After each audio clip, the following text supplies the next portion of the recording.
வணக்கம். இன்றைக்கி தமிழர்களோட நுணுக்கத்தை பற்றி கொஞ்சம் சொல்கிறேன்.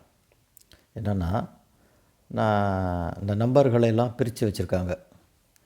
9, 8, 7, 6, 5, 4, 3 இதுக்கெல்லாம் என்னென்ன அப்படின்னு. அதுக்கு நவதானியங்களை 9ஆக பிரித்து வச்சாங்க. அடுத்து திசைகளை 8ஆக பிரித்து வச்சாங்க. இசைகளை 7, இசையை 7 பிரித்தாங்க.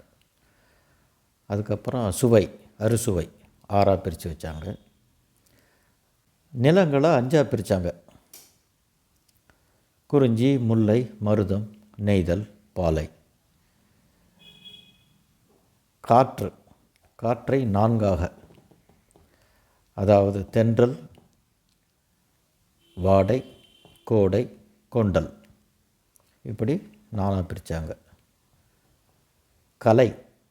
கலைகளை 3ஆக பிரித்தாங்க. இயல், இசை, நாடகம்.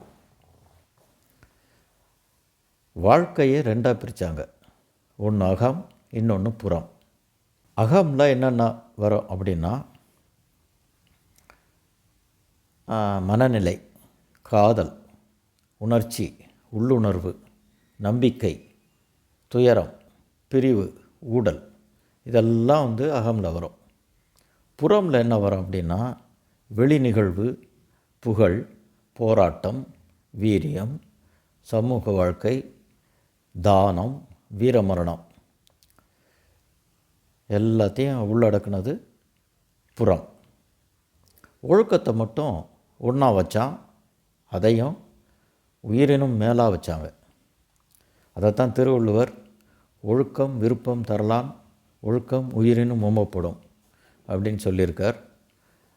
அதான் தமிழர்களோட நுணுக்கம்.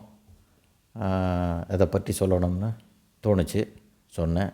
நன்றி, வணக்கம்.